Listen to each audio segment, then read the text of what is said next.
I married Scott, who was my high school classmate. However, once we started living together, Scott turned out to be someone who imposed his quirks on me. When I occasionally complained to my best friend, Angela, it was a relief that she empathized with me.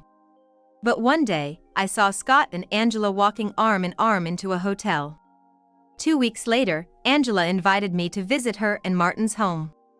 When I tried to pour some wine I brought for the toast that Martin was leading, Scott yelled, "She's pregnant, give her tea." "What? Pregnant? Since when?" Scott covered his mouth with his hand, looking guilty. "I didn't hear anything about it. How does Scott know?" Scott and Angela remained silent. From this reaction, it's clear that the father of Angela's baby is not Martin but Scott.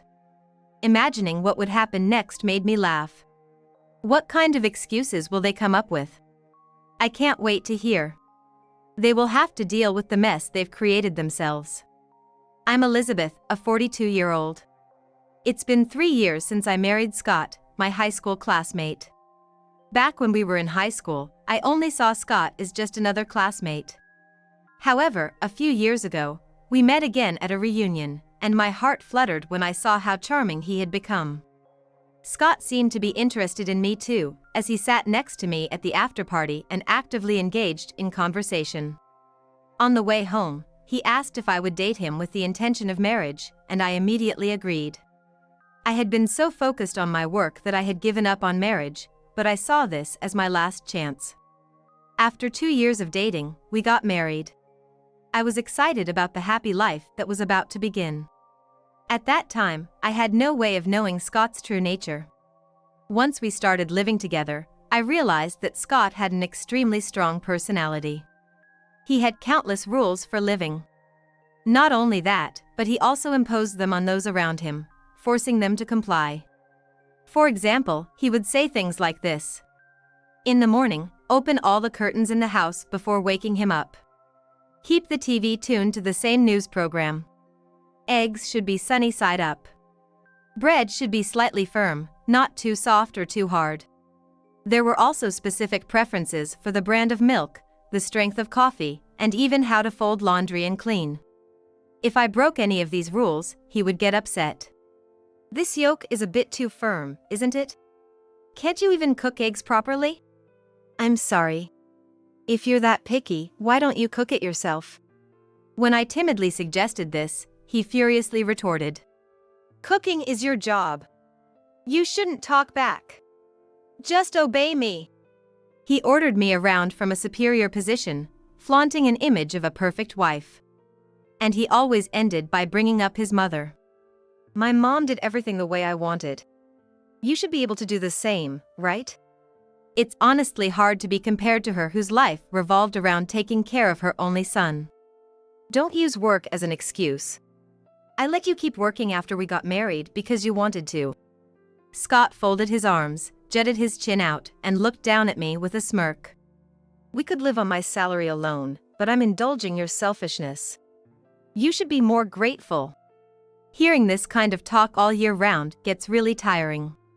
My parents live far enough away that visiting them for long weekends is all I can manage. When Scott and I visit them together, he plays the good husband, so my parents believe we have a happy marriage. Sometimes I exchange phone calls with my parents, but I don't want to worry them, so I don't reveal Scott's true nature. So, I can't vent about Scott to my parents. The only person I can talk to is my best friend, Angela. Angela was a classmate in high school and has known Scott for a long time, so it's easy to talk to her. "Scott seems so nice outside, but he's like that at home?" "That's disappointing." Angela frowned, resting her chin on her hand. Even with that expression, she's so beautiful her face doesn't fall apart, and I'm envious. After swallowing the sandwich in my mouth, I sighed. If I'd known he was so particular, I wouldn't have married him. "Angela, your husband you married last year is quiet, right? I'm so jealous." After a brief pause, Angela smiled. "Martin isn't much of a talker, but when it counts, he's reliable." I felt envious of Angela proudly boasting about her husband. Scott acts charming and performs well at work, but at home, he's overbearing. Although my dissatisfaction with him has been growing, getting a divorce after just a few years of marriage seems like a failure, so I've been hesitating. Actually, the idea of divorce flitting through my mind isn't just because of Scott. My mother-in-law is also quite a handful. Apparently, she doted on Scott, her only child, from a young age, and after my father-in-law passed away a few years ago, it got even worse. The place my husband and I live in is a 2-hour drive from my in-laws' house. It's a relief that the distance prevents unannounced visits, but instead, my mother-in-law calls every other day. "Elizabeth, what's for dinner tonight?" "White fish and beetroot salad." When I honestly respond, she delivers her usual snide remarks. "That cheap fish won't do. Switch to sea bream." "And beetroot salad?" "Elizabeth, you still have no sense for cooking, do you?" Another day, she demanded, "Only use marbled beef and use organic veggies," constantly nitpicking. Scott is a manager at a big company, right? Spend more on groceries. We can't afford such luxuries. Scott controls the purse strings and often tells me to save on groceries and household items. And I continued. "You do know Scott gives you money, right? You know we don't have much extra." Before I could finish, my mother-in-law hung up. Even when I told Scott how much her comments hurt, he always brushed it off with a smirk. "Mom just cares too much about me, so she ends up saying too much." "I know, but..." "Hey, I'll go shopping with Mom this Sunday." "Again?" I couldn't help but voice my dissatisfaction. "You're called every week. Lately, you've had more overtime, overnight business trips, and weekend work, and you're hardly ever home." When I protested, Scott made an irritated face. "I can't help it. Mom has no one else to rely on. And work is busy." "But it's our 3rd wedding anniversary. I was really looking forward to it." Normally overbearing, Scott would bring me flowers and book a restaurant with a view for our anniversary, acting sweet just for that day. As I hung my head, Scott exploded in anger. "Shut up. Don't make a fuss over an anniversary. Of course, I'll prioritize Mom over you." Seeing my tears, Scott clicked his tongue. "Stop crying, it's annoying. Cancel the restaurant reservation." His cold treatment left me deeply disheartened. When I told Angela, she was furious. "Scott's taking advantage of you, Elizabeth. You were so looking forward to it." She sympathized with me, poking at her salad. "Yeah. Hey. Did you order tea instead of coffee? That's unusual." Angela flinched. "Oh, yeah. I just felt like it. Anyway." Angela clapped her hands and forcibly changed the subject. "Let's redo your anniversary." "What?" she proposed with a smile to my bewildered self. "Martin is great at cooking and I love baking, so we'll host a 3rd anniversary party for you at our place." "That's wonderful, but Martin is busy with work. I don't want to take away his precious day off." When I hesitantly said this, Angela cheerfully replied, "It's fine. We're more than happy to help." Her reassuring words warmed my heart. "Thank you. I've always relied on you since high school, Angela." "Stop, you're making me blush." I was genuinely grateful to Angela, who smiled shyly. That night, when I told Scott about the anniversary party after he got home from work, he surprisingly agreed without hesitation. "Well, I did ruin our anniversary. I'll let Mom know." "Please do. It would inconvenience Angela and Martin if you cancel at the last minute." "Yeah." While I was typing a message to Angela on my phone, I overheard Scott talking to himself. "Angela's desserts are really good. I'm looking forward to it." I questioned Scott, who was grinning. "Have you ever had Angela's desserts? You don't like sweets, so I don't remember giving you any." Scott's face twitched slightly. He answered in a flustered manner. "Actually, I secretly had some before." "Really? I didn't notice." Although I felt something was off, the conversation ended when Scott went to take a shower. Thinking about what to bring to thank Angela and Martin, I decided to bring wine that pairs well with Italian food. Martin works for a trading company and they live in a high-rise condo. They would likely prepare a lavish meal, so I thought I'd choose something appropriate to match it. On my way home from work, I stopped by a specialty liquor store in the downtown area near the station.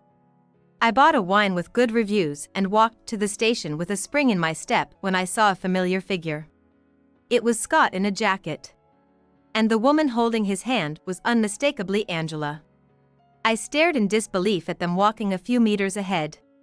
Scott was supposed to be on a business trip in another state today. But I couldn't have mistaken my husband and my best friend of 25 years. Their voices chatting were undoubtedly theirs. Their close, affectionate demeanor was clearly that of lovers. Unaware that I was walking a bit behind them, Scott and Angela headed into a hotel with practiced ease. I captured the scene on my phone, recording it all. After they disappeared from view, I felt like I was in a nightmare. I moved to the edge of the crowded sidewalk, replayed the video on my phone, and realized it was all too real. A mix of anger, disappointment, and sadness overwhelmed me. I couldn't believe Angela would do this. We've confided in each other about everything, including our love lives, since school. Why would she do something like this? I wiped the tears from the corners of my eyes with the back of my hand. Thinking back, several things started to make sense. Scott knew Angela's desserts were delicious because he regularly ate them. That's why he agreed to the party so easily this time. When I got home, I lost my appetite and went to bed early. As I calmed down a bit, intense anger towards both of them surged through me. I've had enough, I decided to divorce Scott. But before that, I had to get revenge. 2 weeks later, the day of our 3rd anniversary party arrived. Seeing Scott acting nonchalant in front of me made my blood boil, but I carefully concealed it and prepared to go out. I have a place to stop by on the way back, so let's take separate cars. All right. I didn't say, I don't want to stay with you, and instead made an excuse to drive separately to Angela and Martin's condo. Welcome! Unaware of what was coming, Angela greeted us with a beaming smile. Thanks for inviting us today. Your place always looks amazing. Martin, who looked serious, smiled warmly. Thank you. Come on in. I took my seat at the dining table, waiting for the right moment to expose their affair. Angela placed a tomato and mozzarella salad as the appetizer on the table. That wine looks delicious. Let's toast first. As Martin led the toast, I started to pour the wine I brought when Scott shouted, "Give her tea, she's pregnant." The room went silent. What? Pregnant? Since when? Scott covered his mouth with his hand, looking like he had made a mistake. I didn't hear anything about it. How does Scott know? Facing a reasonable question, Scott and Angela, sitting opposite, fell silent. I couldn't believe she was pregnant too. From their reaction, it was clear that the father of Angela's baby was Scott, not Martin. Instead of getting angry, I found myself laughing at the thought of what would happen next. What kind of excuses will they come up with? I can't wait to hear. Angela pretended to be my friend while betraying me all along. And Scott, who had an affair with his wife's best friend. They will have to deal with the consequences of their actions. After a while, Angela, who had been sitting in silence with a grim face, suddenly looked up. She smiled ingratiatingly at Martin, who was sitting next to her. Actually, I was planning to surprise Martin. I wanted to shock him. Liar. I muttered under my breath, and Angela, with her bright red lips, retorted. I'm sorry for not saying anything right away. But why am I being blamed? You're my friend. I expected you to congratulate me. With a sorrowful tone, she lamented, and Scott quickly joined in. Yeah, that's right. Angela is 3 months along, it's a crucial time. Please don't upset her. Oh, is that so? You know a lot, Scott, almost like you're the father. Scott and Angela gasped and froze. That can't be. Don't joke about that. I think so too. Martin responded calmly to their protests. He looked at Scott and Angela with eyes as cold as ice and questioned them. Normally, the first person you tell is your husband, right? It's strange. I was just giving advice. Scott stood up, desperately repeating his excuses. Angela told me she might be pregnant, so I rushed over to their place. When she showed me the positive test, I took her to the maternity clinic right away. What's wrong with that? Her due date is in January. If Martin can get time off, he could be there for the birth. Isn't that exciting, Martin? Angela tried to entwine her arm with Martin's, but he brushed her off coldly. They didn't seem to realize they were digging themselves into a deeper hole. Scott, you've been communicating with Angela. I don't recall giving you her contact info. Scott was at a loss for words. It was on the postcard, right? I only put the address on that. You must have asked Angela directly. Scott didn't respond. He seemed to realize that saying anything more would only make things worse. Martin glanced sharply at Angela. I'm not saying you can't talk to other men at all, but discussing a pregnancy with your friend's spouse in secret is out of line, don't you think? I told you, it was supposed to be a surprise. Angela shouted in frustration. Don't you trust me at all? You should have more faith in your wife. Oh, this is just great. It's so sad that we're being doubted just for talking about a pregnancy. Scott and Angela were determined not to admit their relationship, no matter what. Sighing, I pulled out the photos and the images I had taken on my phone a few days ago and thrust them at the two of them. I saw you 2 weeks ago. Maybe you just slept together because it's early in the pregnancy, but the fact is, you spent the night in a hotel together, right? They didn't expect me to have seen them. Scott and Angela froze. As they fell silent, I continued. I hired a private investigator, and in just these 2 weeks, I've gathered a mountain of evidence. You two, in your 40s, have been all over each other, kissing and hugging in public. Martin was speechless, staring at the photos of the two of them clinging to each other. After a long silence, he spoke in a trembling voice. Angela has been spending a lot of nights away, saying she was meeting friends, shopping with her mom, or staying at her parents' house. I started to get suspicious. Angela, looking sulky, sat next to Martin, who was in a state of shock. But I always let her go without a fuss. I thought she was lonely because I work late and travel a lot for business. Yeah. I knew Angela married me for my status. That's why I didn't complain when she became a stay-at-home wife. I nodded in agreement with Martin's words. Scott always came home late on weekdays, citing work, and was often out on weekends too. I never imagined he was having an affair with my best friend. I glared at Scott with anger, but he looked away. So, how are you gonna explain this? Are you still gonna deny it? At this, Angela spoke up boldly. It can't be helped. I just like Scott more than Martin. She pouted, showing no remorse. Honestly, I've had my eye on Scott since we were younger. But I missed the reunion, and he ended up with you, Elizabeth. It was infuriating. Angela glared back at me. I was so mad that after we got back from the honeymoon, I hit on Scott when the three of us were drinking. He jumped at the chance, and I was thrilled. My eyes widened. Martin stared intently at Angela. What? You've been cheating since right after the wedding? You were having an affair with Scott while you were marrying me? Yes, that's right. Angela admitted bluntly. Martin, you make good money at the international company, but Scott is better looking and more fun to be with. She laughed as she belittled Martin. Oh, it's such a shame. If I could raise the baby as Martin's, we'd have plenty of money. Oh, and by the way, the baby isn't Martin's. The timing doesn't match up. She shamelessly declared and then turned her gaze to me. It's your fault, Elizabeth. What? If you had kept Scott happy, he wouldn't have cheated. Scott turned to me because you weren't attractive enough. She pointed her finger at me and spouted this unbelievable logic. Instead of badmouthing Scott and your mother-in-law, you should have worked harder to be loved. That's right. It's your fault for getting cheated on.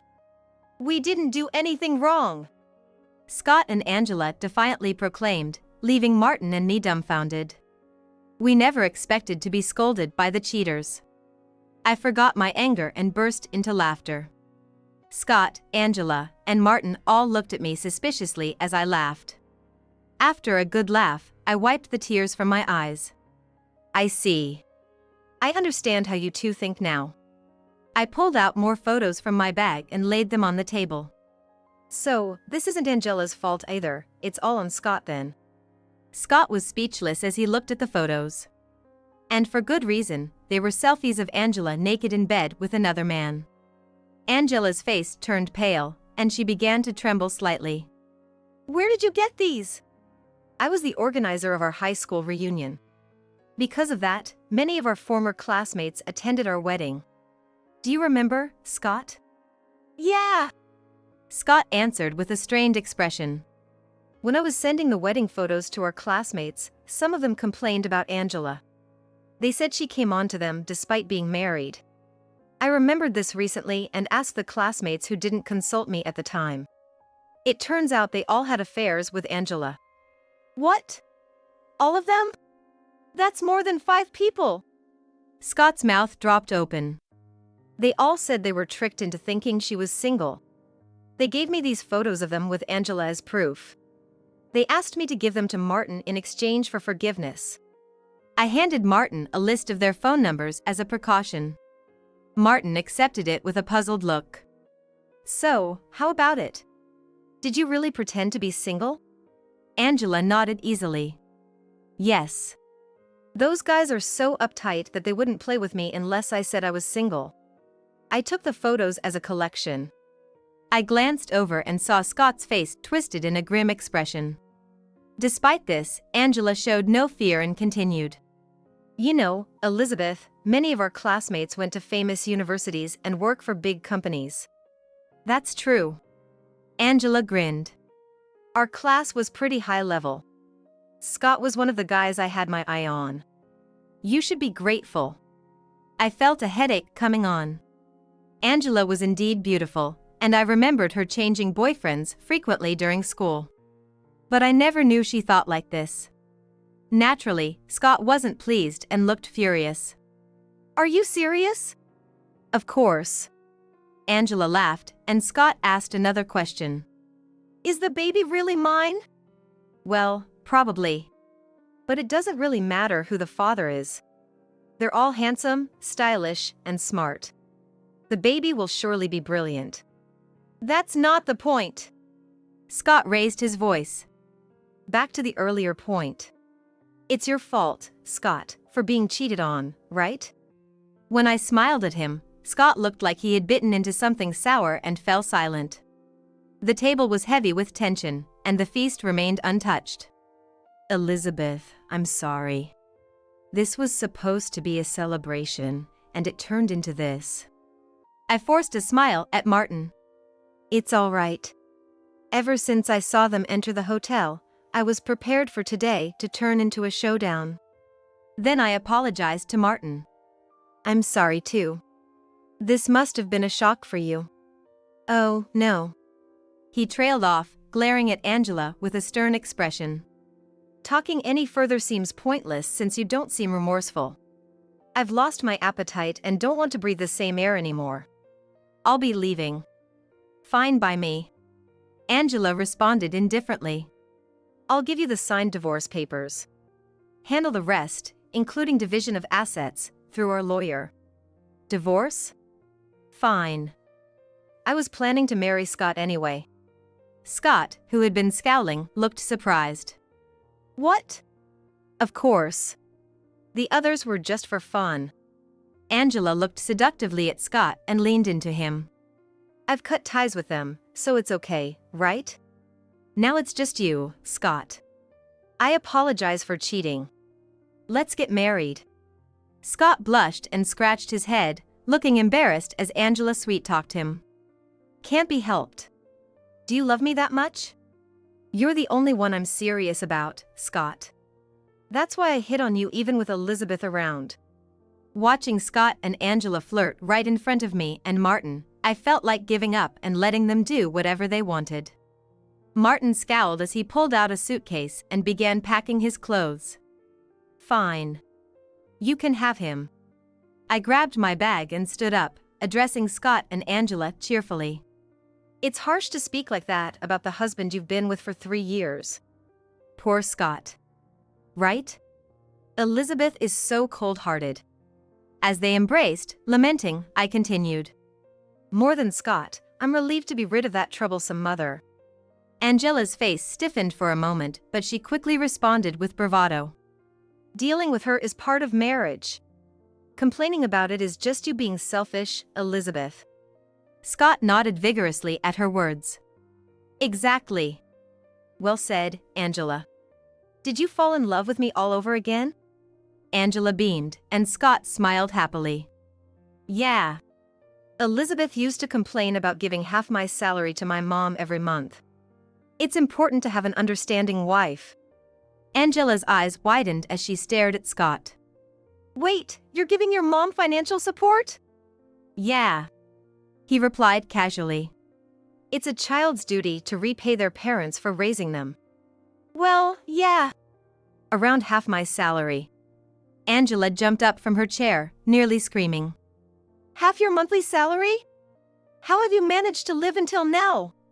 We've been living on Elizabeth's salary. It's only fair since I let her work. Scott explained nonchalantly. Mom spent all of Dad's inheritance on overseas trips. But she likes to look nice, so I give her money for clothes and bags. Angela turned pale at his innocent smile. Your mom has 0 savings? So there's no money for her future care or funeral expenses? Scott frowned in displeasure. I'll cover the funeral costs. I'll get the best plan. And I'm not putting my beloved mom in a facility. It's the wife's duty to take care of her till the end. Angela clutched her forehead and looked down for a while before turning to me and snapping. Elizabeth, you never told me any of this. It's about money. It was hard to discuss. More than that, you didn't tell me Scott was a major mama's boy. With bloodshot eyes, Angela shrieked at me, and I calmly replied. Oh, didn't I mention that? I had too many complaints to list them all. It's true, but Angela seemed to think I deliberately kept it from her. So, you never trusted me after all. Fine, Scott, let's break up. Yeah. What? Why? Scott looked confused. You're a manager at a big company, but if you're giving your salary to your parents, there's nothing left for me. I don't want to be poor. Why don't you just work to make up for it, Angela? Wait, so you were just with me for my money? Scott's temples bulged with anger. You lying woman. Doesn't anyone want to take care of my mom? I've done enough for you and your mother. I said coldly to the infuriated Scott. If your mom is so important, take care of her yourself. Huh? Taking care of parents is a wife's job. That's why people get married. Scott's anger was palpable, and I felt disheartened. Even without the affair, I realized I could never truly understand this man. At that moment, Martin, who was packing his belongings, suddenly remembered something and spoke to Angela. That's right. You need to repay the debt. Angela looked puzzled. What debt? Did you forget? You charged $40,000 on my card without permission. Angela thought for a moment, then gasped and covered her mouth with her hand. She genuinely seemed to have forgotten. Oh, but we'll divide the joint assets during the divorce, right? If I get this condo or Martin gives me an equivalent amount, it'll cancel out. What are you talking about? I bought this place before we were married. It's not yours. Martin's words drained the color from Angela's face. Her previous bravado was likely because she thought she'd get half the assets. Also, the 2 luxury cars are mine. You'll only keep 1 car. Angela's eyes widened, and she started trembling. That's impossible. I'm a housewife. How will I manage? Maybe you should go crying to your parents? With a baby on the way, it'll be tough, but that's not my problem. Martin glanced from the collapsed Angela to Scott, delivering his final blow. And Martin left before us, planning to stay in a hotel until the divorce was finalized. I packed my belongings and left the room with Scott. We got into our respective cars in the parking lot and headed home. On the way, I stopped by a lawyer's office to get divorce papers, left them on the dining table, packed my things into a bag, and left the house. Until Scott and I decided whose asset the house would become, I planned to stay in a rental property that I had prearranged. Thankfully, Scott agreed to the divorce easily. Even after the divorce, he continued to work as if nothing had happened, but his luck ran out when he ran into an old high school friend at work. In a drunken stupor, Scott confessed that his affair with Angela was the reason for our divorce, and the news quickly spread throughout the company, embellished with additional details. He was in the middle of a major project that had taken years, and since he was the team leader, he couldn't quit his job right away. Enduring cold stares from his boss and colleagues, he currently works in an atmosphere of constant tension. When he told his mother about the reason for our divorce, their relationship soured. Concerned about her social reputation, his mother felt ashamed of her son for having an affair with his wife's best friend. This caused her to stop interfering in Scott's life, but it also meant her affection for him vanished. Scott confided in a mutual friend that he felt lonely when he returned to his parents' house, only to be greeted with a cold shoulder and sent away. Angela proved to be even more problematic than Scott. She insisted on various things until I threatened to sue. "We're friends, right? I have a baby on the way." At the end, the lawyer finally persisted with her. After being kicked out of the condo by Martin, Angela turned to her wealthy family for help, and they covered her debt to Martin. Angela's parents personally called to apologize to me. A DNA test confirmed that the baby was not Scott's child. While it was likely one of our classmates, there were too many potential fathers to identify the right one, making child support claims difficult. Angela's parents, fed up with her behavior, considered disowning her but decided against it for the sake of their grandchild. Instead, they put her to work in the family business they ran. After college, Angela had enjoyed living alone, receiving an allowance from her parents while working part-time. When she married Martin, who worked for a major company, she lived a life of leisure as a housewife, indulging in numerous affairs.